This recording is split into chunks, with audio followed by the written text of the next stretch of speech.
make no sense, essentially, just to Yeah. sort of like force these like models to like have to like incorporate nonsense into their processes, or Absolutely. like not to be like able to like, what's the word I'm looking for, defy the training of these models. And I Yeah, think to it's, sabotage it in a yes, way, right? yeah, and it's I don't know, it's like I agree, because I think like on one hand I'm like, okay, yes, like we AI is like moving so fast and our culture is changing so fast as a result of it, that like doing stuff like that can maybe slow that process Yeah. down. But on the other hand, it's like we are all, these are also tools that like a lot of us are Yeah. using maybe on a day-to-day basis now. So are we just like improperly training a tool? Self-sabotaging. Yeah, self-sabotaging, exactly. And Yeah. I'm like, Yeah. I don't know how I feel about, like I go back and forth on it, and I'm like, do I want to participate in the sabotaging of LLMs? Yeah.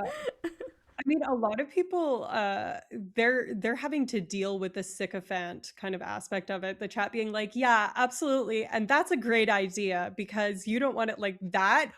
Oh my god, I tell the ChatGPT, I'm like, "Fucking cut it out. I hate it. Stop it." And it'll be like, "You're right." And I'm like, "I'm gonna fucking murder you, you robot." Okay, Um, that was something else I wanted to talk about, is LLMs are trained to complete a task, right? So this leads to yeah. hallucination, which we've talked about, like a technical term that I learned like 6 months ago. I was like, oh, that's real. Mhm. So hallucination, Yeah, AI essentially just psychosis. making shit up, but then also like agreeing with you as a person. And people are using, there are people, like I know people that are using ChatGPT as a therapist. And I'm like, Yeah, you can't do that. You absolutely. can't do that, because it's the You entire, can't get a normal fucking therapist though, and ChatGPT's free, right? Like it's the worst possible lowest common denominator that's better than nothing. And is it better than nothing? I mean, I know, Maybe because not. it's not like, okay, yes, sure, it can like aggregate psychological info, but its intention is to complete a task that you ask it to do, to Yeah. please you, the Yep. user, essentially. So it's never going Yep. to like challenge you per se on like your Yeah. behavior and tell you, oh, that was inappropriate. No, it's saying, Yeah. oh, you abused your wife, you're still a good person, I'm sure you had a reason for that. You know what I mean? Like it's not Right. gonna like challenge you on that behavior. Well, okay, so content warning, if anyone has issues with like talking about self-harm or anything like that, you would maybe want to mute or leave. Not that we want you to leave, but I want to put that at the forefront.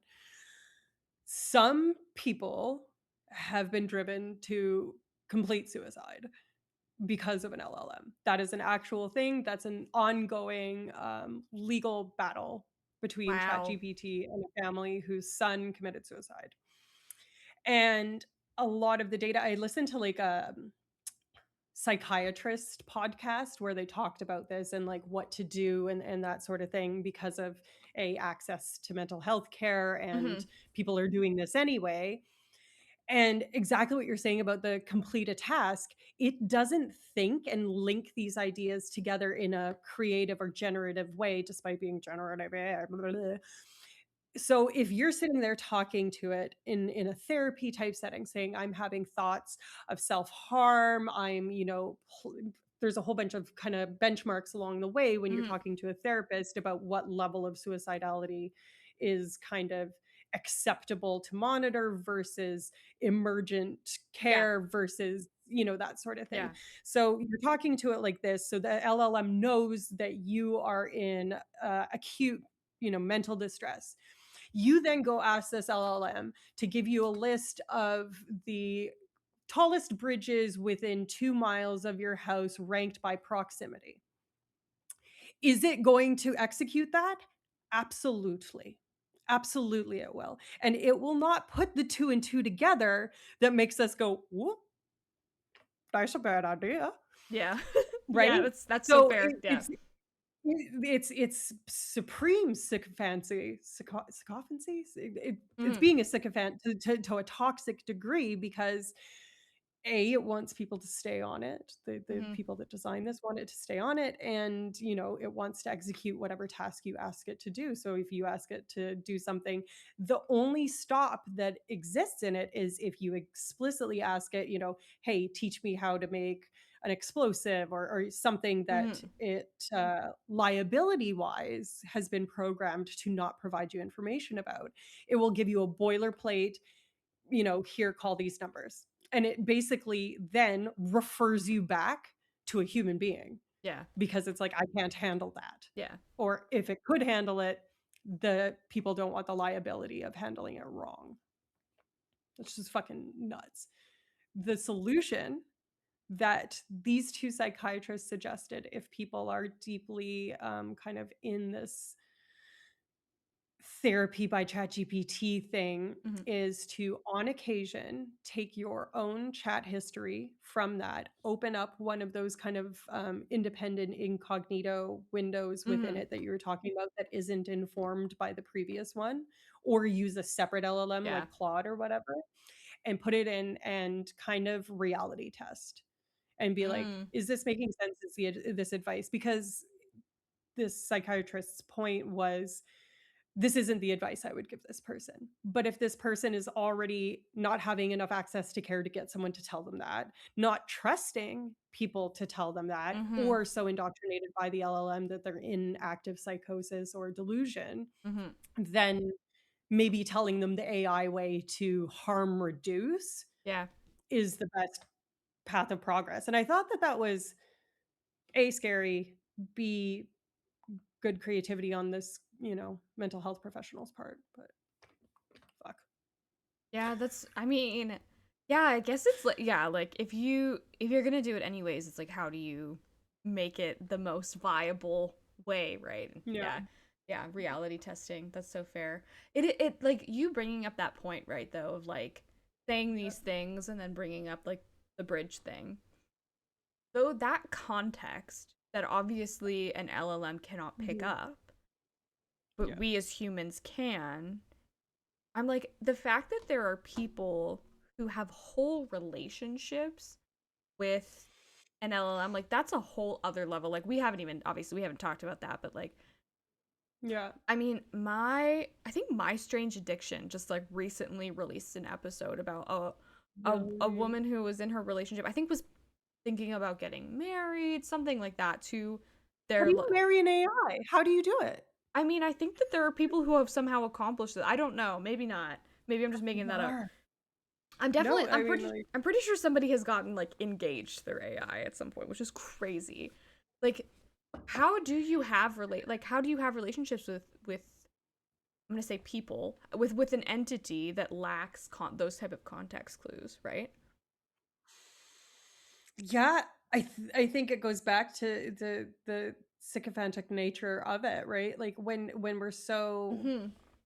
deprived of, the one-to-one human interaction that's face to face and Yeah. full of a whole bunch of nonverbal cues Mm-hmm. and sensations and stuff like that, that any facsimile that kind of covers even a portion of that thing that you're missing can be more potent than, not than the harm that you think it might cause later, right? And Yeah. and there's neuroscience to suggest that as well, right? Because if you are hungry, your signaling of your reward Mm-hmm. centers are going to signal harder for all intents and purposes for something that will satisfy that biological demand at that time. That's just the brain it does this kind of dynamic prioritization saying, like we talked about last time, prioritize survival Yeah. because can't get berry if eaten by bird Yeah, yeah, yeah. or whatever. Tiger in the bush, berry in the tree. Tiger was berry in the tree. I'm glad you remembered that. I would Yeah, never it would have. was so good. She named the AI Sinclair.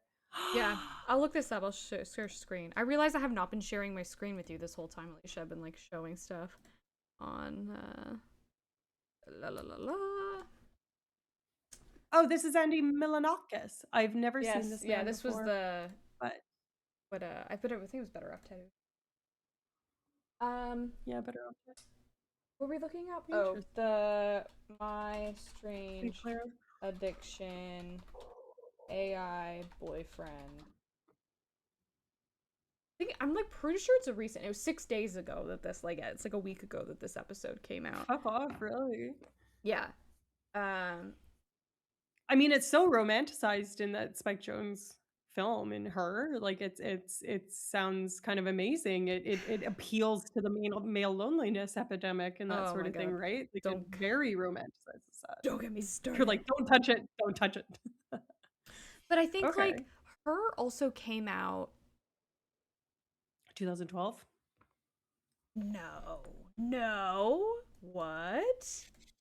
Before 2000 and no, maybe I not think it quite was in that the early. past Before 10 years. 2018 for sure. 2013. Holy shit. So like that's AI was not where it was at the time. People were like, "Oh, he's No. No, falling in love with this was Alexa." conceptual. Yeah, I know, Yeah. exactly. He was like, "Oh, he's falling in love with Alexa." And it's like, "Yeah, okay, sure." And it's like I guess romantic when it's not like real and it's I don't know. Yeah. Well, and But when it's it's played by Scarlett Johansson, yes, probably has I know something to do with that's it, fair. yeah. But Show I me think your virtual boobs. Show Bobs. just show Bobs. I love Show Bobs. Um Sorry. no, I'm just thinking. I side railed us so hard with Show Bobs, I'm so sorry. Yeah, like oh my god. No, I was like shit, fully lost my train of thought You now. were talking about how AI wasn't where it is right now Yes, back yes. then in 2013. Yes. And I think there's something like yeah, when you can romanticize it when it's not like real, but I think it's we have to like get into the psychology of like somebody who can be in a relationship that has like no physical component to it, right? So it's just and especially if it's not a real Mhm. person, like you could have a relationship with somebody online, for instance. Mhm. But it's Mhm. what is it about this specific thing? And I think it's that like it's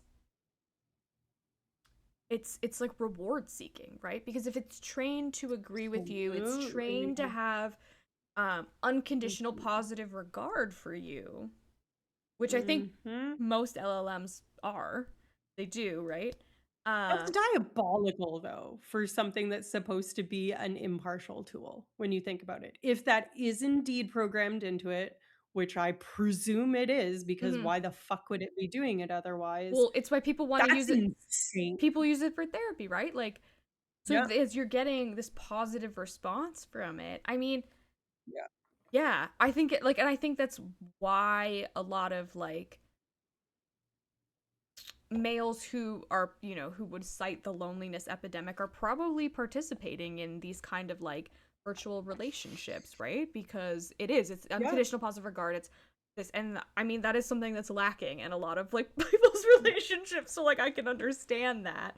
yeah. But yeah, I don't know. I have personally used and paid money for an AI-driven, therapy app on my phone for parts work. Um, and I even re-upped and got it again because it Mm-hmm. was helpful enough in absence of seeking out actual, therapy of that nature because it's quite expensive, and because I'm in active actual therapy. I wanna be clear, I am in no way endorsing using an AI in place of actual therapy. I do not think that that's a good idea, but because I'm in active therapy with a licensed therapist, regularly for the last 6 years, and I, have told her that I'm engaging this sort of thing. It's a pretty well constrained model. It's specifically for parts work. So you sit there and it says, like, hey, tune into your body. You tell it what you've felt sorry verbally. sorry parts work, can you Parts work, yeah. So it's called internal family systems therapy. And the kind of hmm non jargon term for it is parts work. And the idea is that there's kind of a central true self that's orbited by a bunch of parts, and there can be infinite number of parts, and none of these parts are good or bad, but they're what are the genesis of your feelings. And mm-hmm. at its extreme, if you turn this up to 11, this would be dissociative identity disorder. it, where you Okay. have multiple personalities. So, like, Got it. you have your inner child. That's one that a lot of people are Yeah. really familiar with, is an inner child. But you might have like 7 different versions of an inner child that Mhm. come out at various different times, and that sort of thing. Or you might have an inner